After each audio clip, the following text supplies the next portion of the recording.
Good morning, everyone. My name is Jaysson Brooks, and I am coming to you live from the 57th annual SRS annual meeting. I'm very excited to be with Dr. Laurel Blakemore, who is on our board this year. And Dr. Blakemore, could you tell us what your new role on the board is? Sure. I am coming back on the board this year, and I will be vice president this year and president in 2024. That is super exciting. Congratulations. Thank you. I think this is a historic year this year with Doctor Who, and then of course you're coming a couple later years after that. For those who are just kind of learning about the SRS and are wondering potentially like kind of what are the steps to get to where you are, we wanted to kind of give them that information. But first, if you could tell us just a little bit about your educational background, kind of where you're from, and kind of what's been your job opportunities from when you finished training till now. Just kind of like give us a quick summary of that. Sure. So I trained at the University of Michigan for my residency in orthopedics. I actually had moved there from Stanford. I transferred there. And then I did my fellowship with George Thompson in Cleveland. So my original, I guess, mentors were Bob Hensinger and Fran Farley at Michigan, which was a great education. Then I went back. I was on faculty briefly in Cleveland. I went back to Michigan, and then I took the position as director, division chief at Children's National Medical Center. I was there for 10 years. That was also a great experience building a division, and then moved to the University of Florida.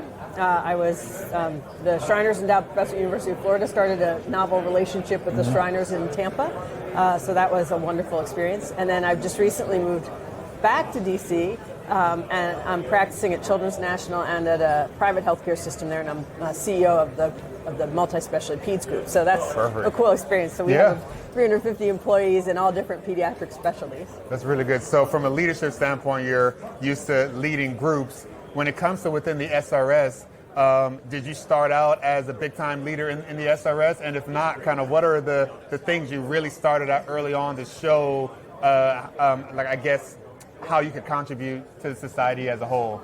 No, I did not. Okay. I started out as I think I was just coming out of fellowship. And the first SRS meeting that I really stands out in my mind was actually in 9/11. Al Crawford was the president, which was really exciting. And, you know, I developed mentorship relationships with a lot of really amazing surgeons that I hadn't necessarily trained with. And that was a really key part of my coming to love the SRS as much as I did. They were people that were passionate about the SRS, passionate about the treatment of, in my case, children with spinal deformity. So Al Crawford, Baruzak Barnia, those people really helped me figure out where I could contribute. And so I think I started, I was on a committee member, like maybe Growing Spine Committee. I was Growing Spine Committee chair. I was Program Committee chair with Larry Lenke when he was president, which was, again, just amazing learning opportunity. Because then you start to understand not only like all the different ways that we're coming at the issues in spinal deformity care, but also how the organization works. Yeah. Then I had an opportunity to be on the board. And I was, I've been education chair, fellow, and chair of the fellowship committee, which was also like all those ways you come at it, all those opportunities to lead. It's a lot of work, but you really start to understand how a big, successful society like this functions and how we can help our members and our patients ultimately. That's excellent.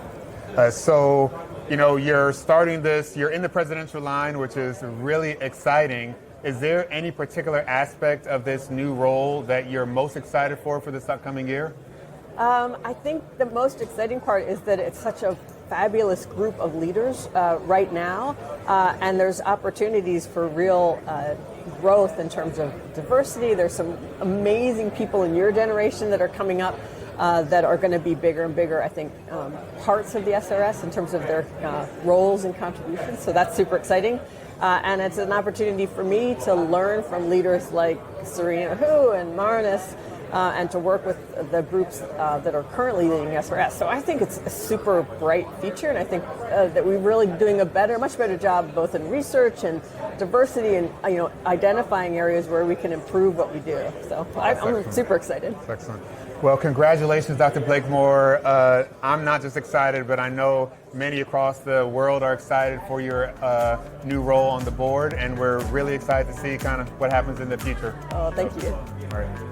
Good morning, everyone. Welcome. We are coming to you live from the 57th annual SRS annual meeting in Stockholm, Sweden.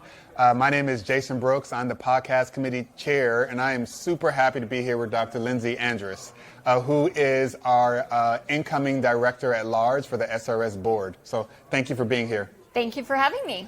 And I would say this is special for me, not to sound like a groupie, but the first time I met Dr. Andras was when I was a resident, and it was the first research, spine research abstract I'd ever gotten accepted, and it was in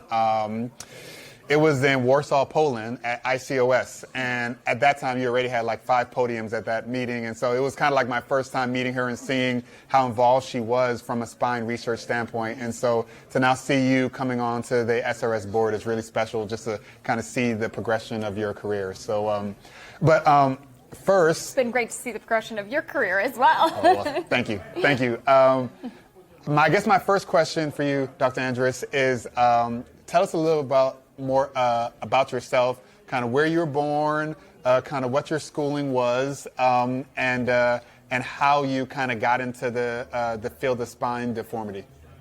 Yeah, so I grew up in a small town in Illinois. My father is a general orthopedist there, and so orthopedics from that standpoint was very familiar, but definitely a very different environment than the Los Angeles one I call home now. And I initially bounced around a little bit in my schooling, and then finished my undergrad degree at Emory, stayed for med school and residency, so was almost a lifer. I was drawn to, I think I was initially drawn to pediatric orthopedics because of so much variety, and then really fell in love with spine within that. It is scoliosis runs in families, and it runs in mine, and I didn't intentionally set out to have that be the primary focus, but I think that it probably touches me a little bit more for that reason. That's awesome. Now, I think a lot of people may have seen your research papers, seen you on the podium, but for those that potentially may one day aspire to be involved with the SRS board, can you just kind of let folks know what are all the ways in the past that you have participated with the SRS you feel like have gotten you to the point now where now you were asked to be a director at large for the board? Yeah, I mean, I think the R in SRS is really important, and that is, I think going to be a focus of some of the upcoming meetings too, of really putting emphasis on that, which has been our history. And so I think that makes it unique amongst some of the other organizations that I'm involved with. In addition to that, I had really great mentorship from a lot of different people, and found myself on some committees. Many of them I may have been too junior to really contribute a ton to, but I got to see how the masters did it, and have really appreciated learning at their hands through the society. Perfect. So just from the way that I'm recapping this, you participated in committees, but you weren't just on it. You actually tried to contribute, and you just kind of did that for years, and people saw that you were a productive member of the society, and so then they decided that you're ready for this next level. Is that kind of a... Yeah, I mean, I think I was, for example, program committee I've done several times, and the first time that I did it, I think I just kind of sucked everything in as a sponge, and then the second time around I was able to be more contributory, and then I was lucky enough to get to chair the meeting that switched to all virtual because of the pandemic, but that all those connections that I formed have been very helpful in putting me in this position where I again get the opportunity to learn at the hand of a lot of my mentors. Perfect. So for all those who are going to be viewing this who are not here in Sweden, is there a certain aspect of the meeting that you feel like you're most excited about? I mean, I always, try to pay attention to the clinical award papers, but I think one of the things that I do is I try to spend more time in the adult sessions and things like that I don't necessarily see at other meetings. So we just had a great adult session in HIBS, and I think there were more things that I want to think about and see how we can apply to peds from that than many things that I've attended in the past. Awesome. Well, Dr. Andras, congratulations again for being, I guess, promoted or nominated to the SRS board. Thank you for taking this time to introduce yourself to the society. For the rest of you all, stay tuned. We're going to have much more of these introductions for the oncoming SRS board. Take care. Thanks so much. And I'm really excited to be with Dr. Firoz Miyanji, who is our oncoming director at large for the SRS board. For those that don't know you already, although that's impossible because you're Dr. Miyanji, but tell us a little bit more about where you were born, where you went to school for your medical training, and what your practice looks like now. Sure. Well, thanks, Jaysson. It's really an honor to be here and be part of the board and oncoming board. So I was born in Africa, actually, in Zaire. I grew up in Toronto after a short stint in Belgium. My medical training, primarily until residency, has been in Canada. I did medical school out in Ottawa and then did my residency in Vancouver. Following that, I did both an adult fellowship in spine and a pediatric orthopedic and scoliosis fellowship in San Diego. And I've been back in Vancouver, and I do primarily pediatric spine. Awesome. Excellent. So I think there may be a lot of our younger members that may be looking at the SRS. It feels so big and feels so daunting, and wonder, how could I ever get to the point where I'm tapped to come on as a director at large? Could you just tell them, I'm sure, even though you've run programs and things like that, you didn't start there. What were kind of the smaller committees or the committee activities that you started out with that kind of led you, to this point?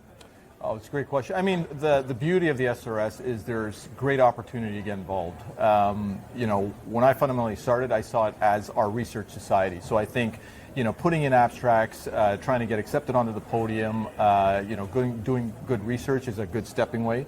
Committee involvement, we always send out a questionnaire of what committees or what's passionate or what you enjoy doing. So, I went on to the program committee for a handful of years, and then from there, if you keep being active with your committee commitments, then you move on to chairing a committee. And from there, if you're privileged enough and if you get the opportunity, then I think you can get onto the board. That's excellent. That's excellent. This coming year, you're going to be on the board. Is there something that you're most excited about? An initiative that you really think you're going to kind of take hold of and lead for this upcoming year? Yeah, I mean, it's to be honest with you, it's a great opportunity. There's a variety of different initiatives, and I want to make myself available. I think trying to represent the membership as a whole and seeing how I can fulfill that is what I'm really looking forward to. And it's a phenomenal board. We had a meeting earlier this week. I'm just extremely excited and very humbled to be part of the organization at that level. Excellent. And, do you have maybe any final words for our early career surgeons? Last night we had one of our early career surgeon sessions. It was really great. A lot of young guys, less than 5 years into practice, who are just trying to figure out, how to best contribute to the SRS and to the field of spine deformity in general. Do you kind of have any maybe pearls of wisdom for those just starting out? Yeah, I would say, fundamentally collaborate and network, and don't be shy. I think the beauty of the SRS is you really can reach out no matter what level or how. You can talk to Dr. Ekbernia just as much as you can talk to a junior surgeon, and don't ever feel intimidated to make that first contribution or reaching out and just shaking your hand. I think our society is phenomenal in doing that. I've been very privileged to have been able to do that. You can walk up to Larry Lenke or Peter Newton or Behruz Ekbernia and get wisdom from the seniors. So collaborate and network and don't be shy. Awesome. Dr. Miyanji, we thank you so much for your time today. Congratulations for this new appointment as Director at Large, and we're looking forward to seeing all the exciting things that you do this year. Thanks, Jaysson. Thank you very much. I am really excited to be having this conversation with Dr. Kota Watanabe because you are the oncoming Director at Large for the board. So we're kind of using this session for the society to get to really know you better. So if you could tell us a little bit more about where you were born, what your parents did, and where you did your educational training. Mm-hmm. Okay, thank you very much. So my name is Kota Watanabe from Tokyo, Japan. But actually, I was born in Yokohama. Yokohama is just next to Tokyo. and then I was also grown up in Yokohama City, and then I became I've been to Keio University. In the Keio University, I learned the medical things in Keio University, and I remember it was 1997. I graduated from the medical school, and then I started the training as an orthopedic surgeon in the Keio University, and also in the affiliate hospital. And then I started my career as a spine surgeon was 1999. And then nowadays, currently I'm chief of the spine and the spinal cord division of Keio University. And then I'm also the director of Scoliosis Treatment Center in Keio University. Okay. So And in then- 20 years, you became the boss. Yeah, that's right. Okay, all right. So excellent. So, I think there are a lot of our members who may be interested in hopefully one day being on the board. And what are the ways that you participated in various SRS committees or activities that you feel got you to this point? Can you kind of walk people through all the committees that you may have been part of and the things that you kind of did to kind of further the society? I see.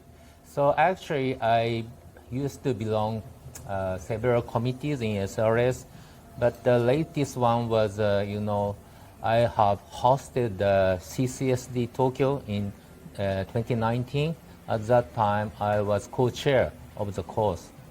And then after that, I became the chair of CCSD SRS. And I think that nowadays, so last year, I led the success of virtual CCSD in the midst of COVID pandemic. So that is my biggest work for SRS so far. So that does sound amazing, but I'm sure you didn't start doing the big things. What are the small things that kind of, That's right. helped you to get there? Like, what was your first 5 committees, that you I participated remember first committee was growing child committee. Okay. And also the research grant committee or something like that. Okay. So the research committee is kind of, you just check the abstract and then comment on it. But we don't have any pressure from for example, as I'm an agent from Jaysson, so the English sometimes, stress for me. But if we only check the abstract or the same proposal, I think we don't need any stress. Okay. And that will be fine for us to enjoy the committee. Okay. So excellent. So now as you're coming onto the board as a director at large, what are you most excited about for this oncoming year? Is there any kind of special project or gift or skill that you feel like you're going to be bringing to the board? Just kind of tell us about what you're most excited about. Okay, everything exciting for me, but the first attending of the SRS annual meeting was 2005.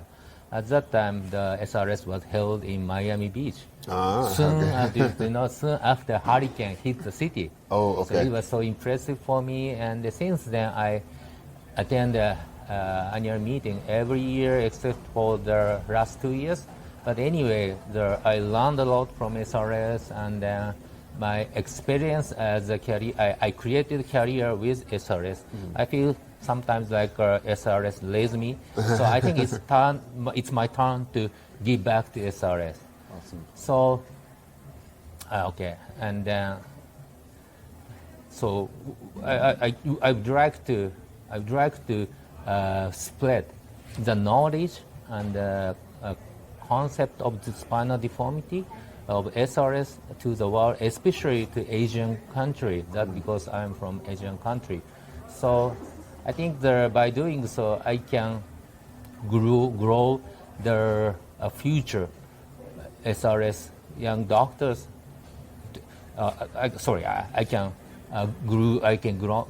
Let them grow as a future star of SRS. That's awesome. And I hope the SRS will be the commonplace for the all surgeon associated spinal deformity all around the world, gather together, connect each other, not for the future treatment of the spinal deformity, but also for the friendship between us. Excellent. Well, Dr. Watanabe, congratulations again on you coming onto the board as Director at Large, and we look forward to seeing what you're going to do over this year. Thank you. Hi, I'm Ryan Fitzgerald from St. Petersburg, Florida. I'm here with Dr. Ron El-Hawary. We're at SRS 22. He is the Chief of Orthopedics in Nova Scotia, Canada. Thanks for joining me, Ron. Tell me a little bit about how you got here, your history with SRS. Sure. Well, it's my pleasure to be here. Thank you very much, Ryan. You guys are doing a great job with the podcasts. I learned about SRS first when I was an orthopedic resident. It was mainly through their educational efforts and through some of their position statements that they had on spinal cord monitoring, criteria for bracing, etc. It really appealed to my way of thinking, and I think it helped me approach how best to take care of young patients, especially with scoliosis, when to brace, when to operate. My dedication to SRS solidified through fellowship in that I had lots of great mentors in my fellowship program that were SRS members and some past presidents of SRS. And I learned more about the research, education, and advocacy of the society. Early in my career in Canada, I became a candidate member of SRS and quickly got scooped up into some committee work. And I was really impressed that they would ask candidate members, young surgeons in our careers, to take on some important roles and tasks within the committees. And that ultimately grew over time to become involved in more committees and to see what the far reach of SRS is. And now that it's more of a global organization, I feel that I can understand that the education and research that we do has real impact internationally. It really does. I think the mentorship and collaboration of this organization is really second to none. Yeah. At this point, you just entered a role as the Communications Council Chair, Right. And that's a new position, right? Yeah. Can you tell us a little bit about that council and what the goals are and what you see happening over the next year in that position? Yeah, sure. You know, communication has become more and more important through the society over the last several years. There have been several committees related to communication over the years, including the website and the translation and patient education. In addition, 2 new committees have formed over the last few years, the Social Media Committee and the Podcast Committee. And what they found is that those committees were housed under the Finance Council, one of the 4 councils of SRS. And it ended up being a lot of work for the people in that council, and it wasn't just dedicated to communication. So the board of directors have approved the 5th council, which is communication, which houses all 5 of those committees. So now there's a focused group of individuals that are going to meet regularly with the committee chairs and with the council lead to really increase the effectiveness of communication both within SRS, so SRS members have a better idea of what's happening. The committees will be able to communicate more effectively with each other and with the board and with the presidential line, and of course to increase the communication capacity outside of the society. So now that we are branching out into social media, podcasts, we can reach not just SRS members, but also potential members for SRS, other health professionals that are not surgeons that are interested in spinal deformity. We can reach industry and we can reach patients. Those are the top tier audiences for the communications. We've started a task force this year, and our goal is to come up with a strategic vision, strategic plan for communications within SRS. And that'll be our goal over the next year, is to develop a roadmap for the next 5 to 10 years of what communication within SRS will look like. Well, my first 2 years working in those different committees with you have been a pleasure. I really appreciate your guidance, and I think that that's a great point for everyone that wants to get involved with SRS, even as a candidate member. These are great areas where you can certainly join us. So thank you, Ron. Thanks. Yeah, you're welcome. Great. The Scoliosis Research Society is a nonprofit professional organization made up of physicians and allied health personnel. Their primary focus is on providing continuing medical education for healthcare professionals and on funding and supporting research in spinal deformities. Please visit srs.org for further information.